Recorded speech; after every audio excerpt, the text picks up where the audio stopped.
سر آپ I am F کے پاس نہ جائیں.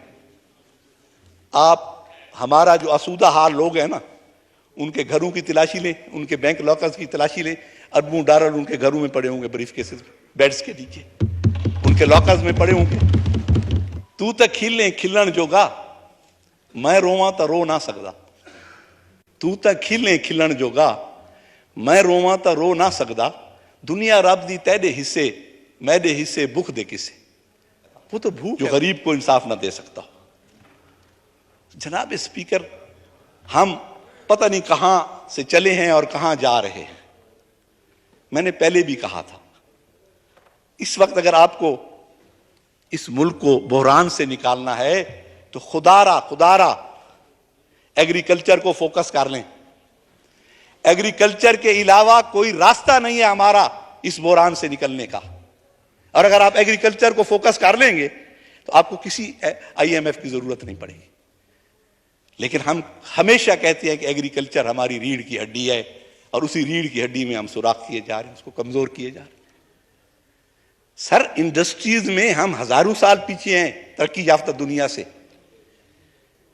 اب میں جو میرے پاس 1 کروڑ روپیہ آتا ہے اگر, اور میں ایک جاپان کی بنی ہوئی کار لے لیتا ہوں تو پیسہ تو واپس چلا گیا کروڑ روپیہ. میرے ملک میں تو وہاں صرف مزدور نے تنخواہ لی ہوگی اور تو کچھ نہیں ہے میرے ملک کا اس میں.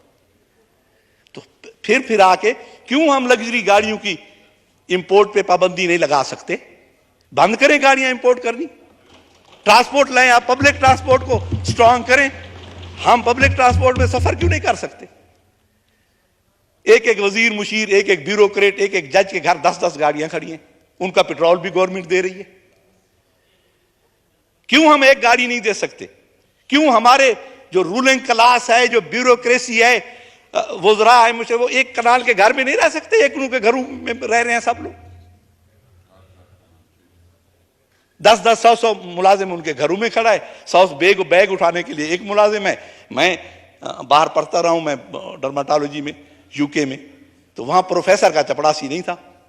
پروفیسر خود فائل اٹھا کے باہر جاتا تھا, مریض کو بلا کے لے آتا تھا اور اسے چیک کرتا تھا. ہمیں اگر چائے دینی ہوتی تھی کلاس کو تو وہ خود ٹرالی کھینچ کے لاتا تھا, کہتا تھا ہیلپ یور سیلف.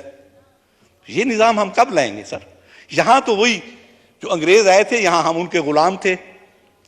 وہی نظام چل رہا ہے اور ہم غلامی میں جکڑے ہوئے ہیں. یہاں غریب تو سر, غریب کا جینا تو بار ہو گیا سر. تو تک کھیلیں کھلن جوگا میں رواں تا رو نہ سکدا. تو تک کھیلیں کھلن جوگا میں رواں تا رو نہ سکدا. دنیا رب دی تیرے حصے میرے حصے بھوک دے کسے. وہ تو بھوک ہے اس کے حصے میں. تو تا موت کو خاک سمجھ دیں, تو تا موت کو مار سٹے دیں. ساکو تا ایک لحظے کیتے لازے مرنا پوندے. اور این نگری وچ کوئی نہ آوے نہ کوئی اتھا دیرا لاوے. این نگری وچ کوئی نہ آوے نہ کوئی اتھا دیرا لاوے. اتھا تا کوئی ایجھاں ڈوکھے چھی کو بھی درف چڑھنا پوندے. سر یہاں تو غریب کی ہم صرف بات ہی کرتے ہیں.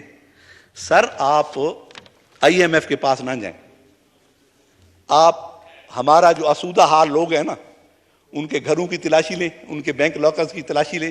اربوں ڈالر ان کے گھروں میں پڑے ہوں گے, بریف کیسز بیڈز کے نیچے ان کے لاکرز میں پڑے ہوں گے. وہ کیوں نہیں نکالتے؟